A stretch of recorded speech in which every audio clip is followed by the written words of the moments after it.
প্রিয় চাকরি প্রত্যাশী বন্ধুরা, আসসালামু আলাইকুম। আশা করি আল্লাহর রহমতে আপনারা সকলে ভালো আছেন।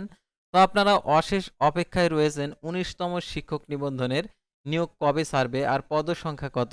তো ইতিমধ্যে আপনারা দেখতে পারছেন যে ১৯তম শিক্ষক নিবন্ধনের আরও দেখতে পাচ্ছেন ৭০,০০০ শিক্ষক নিয়োগ নিবে, অর্থাৎ এনটিআরসি। তো এই নিয়োগ বিজ্ঞপ্তির আপডেট নিয়ে আজকের এই ভিডিও, অবশ্যই আপনারা ভিডিওটি শেষ পর্যন্ত দেখবেন। এই নিয়োগের বিজ্ঞপ্তি কবে প্রকাশিত হবে এবং এই নিয়োগ বিজ্ঞপ্তির আবেদন কবে থেকে শুরু হবে, নিয়োগ কার্যক্রমটা কিভাবে কমপ্লিট করবে, সম্পূর্ণ কিছু বিস্তারিত আজকের এই ভিডিওটির মাধ্যমে জানতে পারবেন। তাই ভিডিওটি আপনার জন্য অত্যন্ত গুরুত্বপূর্ণ। তো ভিডিও শুরুর প্রথমে আপনি যদি অল জব নিউজ বাংলাদেশ এই চ্যানেলে প্রথমবার এই ভিডিওটি দেখে থাকেন তাহলে আমাদের এই চ্যানেলটিকে সাবস্ক্রাইব করে রাখবেন, notification bell button all press করে রাখবেন, এই ভিডিওটিতে একটি লাইক করে দেবেন। আর যারা ইতিমধ্যে আমাদের এই চ্যানেলটিকে সাবস্ক্রাইব করে পাশে রয়েছেন তাদেরকে অসংখ্য ধন্যবাদ। আমাদের ডিসক্রিপশন বক্সে আমাদের ফেসবুক পেজের লিঙ্ক দেওয়া রয়েছে, অবশ্যই আপনারা আমাদের ফেসবুক পেজে যুক্ত হবেন। তো আমাদের ফেসবুক পেজ এবং ইউটিউব চ্যানেলে যে সকল আপডেটগুলো জানতে পারবেন, সরকারি বেসরকারি এনজিও, ডিফেন্স, শিক্ষক নিয়োগ, sales, marketing, railway job, NGO job, এক কথায় সকল ধরনের নিয়োগ বিজ্ঞপ্তি।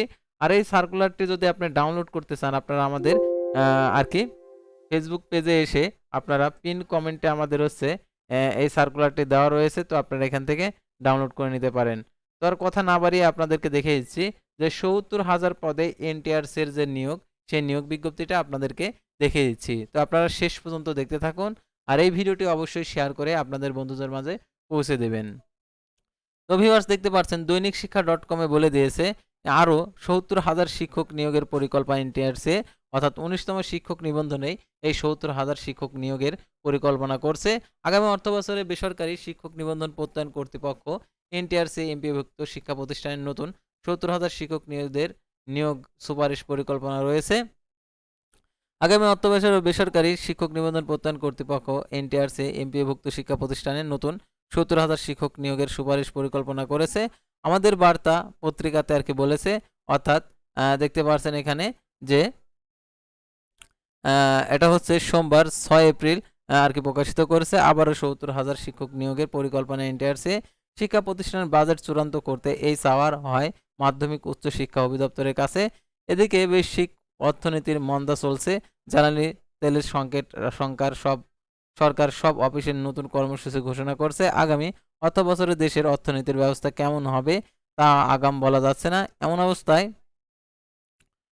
নতুন সরকার আসার পর এনটিআরসি পরিকল্পনা রয়েছে। একদিকে সূত্র জানায় মাধ্যমিক উচ্চ শিক্ষা বিভাগের ২০২৬-২৭ অর্থবছরে বাজেট নির্ধারণের জন্য অর্থ বিভাগের সচিবের সভাপতিত্বে ত্রিপক্ষীয় বাজেট পরিকল্পনা হয়। এর আগে ত্রিপক্ষীয় বাজেট সভার সংক্রান্ত তথ্য উপস্থাপনের লক্ষ্য প্রস্তুতিমূলক সভা গত ১ এপ্রিল মাধ্যমিক উচ্চ শিক্ষা বিভাগের অনুষ্ঠিত হয়। সভায় আগামী ২০২৬-২৭ অর্থবছরে মাধ্যমিক উচ্চ শিক্ষা অধিদপ্তরের আওতাধীন এমপিও শিক্ষা প্রতিষ্ঠানগুলোর আগামী অর্থবছরে বেসরকারি শিক্ষক নিবন্ধন প্রত্যয়ন কর্তৃপক্ষ এনটিআরসি ও এমপিওভুক্ত শিক্ষা প্রতিষ্ঠান নতুন ৭০,০০০ শিক্ষক নিয়োগের সুপারিশ রয়েছে। ইতিমধ্যে এনটিআরসি এর থেকে শিক্ষক শূন্য পদের সংখ্যাভিত্তিক মাধ্যমিক উচ্চ শিক্ষা বোর্ড মাওসির দপ্তরে পাঠানো হয়েছে। গত রোববার দৈনিক আমাদের বার্তাকে বলেন একাধিক সূত্রে এই তথ্য নিশ্চিত করেছে। এর অর্থ আগে মন্ত্রণালয় থেকে এমপিওভুক্ত বাজেট প্রাপ্ত চূড়ান্ত হবার পর ২০২৬-২৭ অর্থবছরে সুপারিশ করা হবে এবং শিক্ষক শূন্য পদের সংখ্যা তথ্য চাওয়া হয়।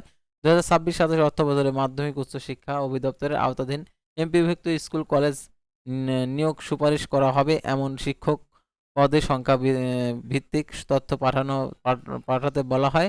তো তথ্য সূত্রে জানা যায় আগামী ২০২৬-২৭ শিক্ষাবর্ষের অর্থবছরে মাধ্যমিক উচ্চ শিক্ষা অধিদপ্তরের আওতাধীন বেসরকারি শিক্ষা প্রতিষ্ঠানগুলোতে স্কুল কলেজ এনটিআরসির সম্ভাব্য ৭০,০০০ নিয়োগের সুপারিশ করা হবে। বিষয়টি জানিয়ে পরবর্তী ব্যবস্থা ও মাধ্যমিক উচ্চ শিক্ষা অধিদপ্তরে পাঠায় এনটিআরসি। তো এনটিআরসি এটা পাঠিয়েছে, যদি এটা মঞ্জুর হয় তাহলে এনটিআরসি এর ১৯তম শিক্ষক নিবন্ধনটা আর কি প্রকাশিত হবে। তো প্রকাশিত হলে অবশ্যই আপনাদেরকে জানিয়ে দেওয়া হবে আমাদের এই চ্যানেলের মাধ্যমে। সেহেতু অবশ্যই আমাদের এই চ্যানেলটিকে সাবস্ক্রাইব করে রাখবেন, ফেসবুক পেজটি ফলো দিয়ে রাখবেন। আল্লাহ হাফেজ।